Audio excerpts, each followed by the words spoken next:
गरीबी से अमीरी तक का सफर हमेशा से ही लोगों को प्रेरणा देता आया है, लेकिन नाइजेल की कहानी कुछ अलग है।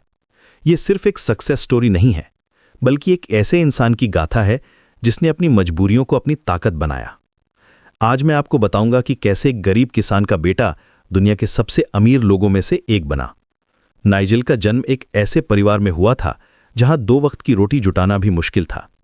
उसके पिता एक छोटे किसान थे और खेती से जो आमदनी होती थी वो परिवार चलाने के लिए काफ़ी नहीं थी। घर में हमेशा पैसों की तंगी रहती थी।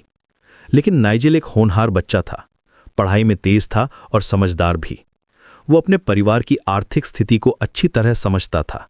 बचपन से ही उसने देखा था कि कैसे उसके माता पिता हर दिन पैसों की चिंता में रहते थे, कैसे कभी कभी खाना भी कम पड़ जाता था। यह सब देखकर नाइजेल के मन में एक सपना पैदा हुआ था, अपने परिवार को इस गरीबी से निकालने का। 12वीं तक नाइजेल ने बहुत अच्छे मार्क्स लाए थे। उसके टीचर्स भी कहते थे कि ये लड़का आगे जाकर कुछ बड़ा करेगा। लेकिन कॉलेज की फीस इतनी ज़्यादा थी कि उसके पिता के लिए अफोर्ड करना मुश्किल था। फिर भी अपने बेटे के भविष्य के लिए उन्होंने लोन लेने का फैसला किया। जब नाइजेल को पता चला कि उसकी पढ़ाई के लिए उसके पिता को कर्ज लेना पड़ रहा है तो उसका दिल टूट गया। वो जानता था कि ये लोन वापस करना उनके लिए कितना मुश्किल होगा। उसी दिन उसने एक बड़ा फैसला लिया। उसने कॉलेज छोड़ने का निर्णय लिया। अपने पिता से कहा कि वो अब पढ़ाई नहीं करेगा और काम करके पैसे कमाएगा। कॉलेज छोड़ने के बाद नाइजेल ने अपनी पढ़ाई बंद नहीं की, बल्कि उसने एक नई डायरेक्शन में अपनी एनर्जी लगाई। वो बिजनेस के बारे में पढ़ने लगा, मार्केट को समझने की कोशिश करने लगा। घंटों लाइब्रेरी में बैठकर बिजनेस की किताबें पढ़ता था, इंटरनेट पर रिसर्च करता था, अलग अलग इंडस्ट्रीज के बारे में जानकारी इकट्ठा करता था। वो देखता था कि कौन सा बिजनेस सबसे ज़्यादा प्रॉफिटेबल है, कहाँ कॉम्पिटिशन कम है, कहाँ डिमांड ज़्यादा है।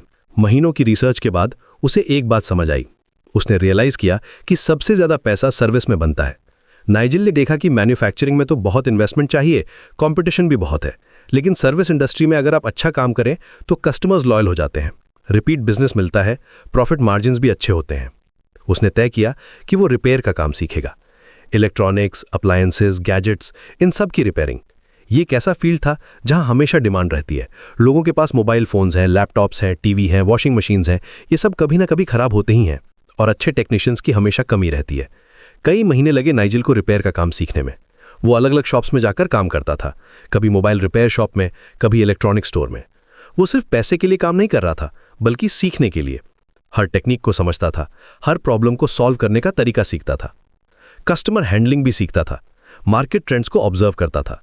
कौन से प्रोडक्ट ज़्यादा खराब होते हैं, कौन से पार्ट्स की ज़्यादा डिमांड है, कस्टमर्स क्या चाहते हैं, ये सब वो ध्यान से देखता था। जब नाइजेल को लगा कि अब वो रेडी है तो उसने अपना सर्विस सेंटर खोलने का फैसला किया। लेकिन पैसे बहुत कम थे। उसके पास जो थोड़े से सेविंग्स थे, बस उसी से काम चलाना था। उसने लोन लेने से मना कर दिया। वो जानता था कि अगर बिजनेस फेल हो गया तो लोन का बर्डन और भी मुश्किल बना देगा। इसलिए उसने अपने लिमिटेड फंड्स के साथ ही शुरुआत की। एक छोटी सी शॉप रेंट पर ली, बेसिक टूल्स खरीदे, कुछ स्पेयर पार्ट्स का स्टॉक रखा और अपना सर्विस सेंटर खोल दिया। शुरुआत में कस्टमर्स कम आते थे, लेकिन नाइजेल ने हार नहीं मानी। उसने एक स्ट्रैटेजी बनाई। वो अपने काम की क्वालिटी पर फोकस करता था। जो भी कस्टमर आता था उसका काम परफेक्ट करके देता था, फेयर प्राइसिंग रखता था, टाइम पर डिलीवरी करता था, कस्टमर को समझाता था कि प्रॉब्लम क्या थी और कैसे फिक्स किया गया। धीरे धीरे वर्ड ऑफ माउथ से उसकी रेपुटेशन बनने लगी। कस्टमर्स दूसरों को रेकमेंड करने लगे, सोशल मीडिया पर पॉजिटिव रिव्यूज आने लगे, बिजनेस ग्रो करने लगा। नाइजेल की मेहनत रंग लाने लगी। कुछ ही सालों में उसका सर्विस सेंटर इतना सक्सेसफुल हो गया कि वो 10 लाख रुपए से भी ज्यादा कमाने लगा। ये उसके लिए एक टर्निंग पॉइंट था। अब उसके पास कैपिटल था और एक्सपीरियंस भी था। मार्केट की अच्छी समझ थी, कस्टमर बेस था, ब्रांड वैल्यू थी। अब वो अगला कदम उठाने के लिए रेडी था। नाइजेल ने अपनी सक्सेस को लेवरेज किया। उसने अपने बिजनेस को एक्सपैंड किया, नई सर्विसेज ऐड की, मल्टीपल लोकेशंस पर ब्रांचेस खोले। फिर उसने डाइवर्सिफिकेशन की स्ट्रैटेजी अपनाई, अलग अलग बिजनेसेस में इन्वेस्ट करना शुरू किया। लेकिन हर इन्वेस्टमेंट कैलकुलेटेड था। मार्केट रिसर्च करके, कंपटीशन एनालाइज करके, प्रॉफिट पोटेंशियल देखकर। वो कभी भी ब्लाइंड इन्वेस्टमेंट नहीं करता था। हर डिसीजन स्ट्रेटेजिक होती थी। साल दर साल नाइजेल का बिजनेस एम्पायर बढ़ता गया। उसने रिटेल में इन्वेस्ट किया, मैन्युफैक्चरिंग में गया, टेक्नोलॉजी सेक्टर में पैसा लगाया, रियल एस्टेट में भी हाथ आजमाया। हर फील्ड में उसकी स्ट्रैटेजी सेम थी, क्वालिटी सर्विस, कस्टमर सेटिस्फैक्शन और स्मार्ट प्राइसिंग। धीरे धीरे उसका मार्केट शेयर बढ़ता गया, कंपटीशन को पीछे छोड़ता गया और एक दिन ऐसा आया जब उसने अपने देश के मार्केट का 80% हिस्सा कैप्चर कर लिया। आज नाइजल दुनिया के सबसे अमीर लोगों में से एक है, लेकिन उसकी जर्नी यहां खत्म नहीं होती। इस मुकाम तक आने के बाद भी वो रुकता नहीं, आगे भी बहुत ही मजबूती के साथ मार्केट का कमान संभाले रखता है।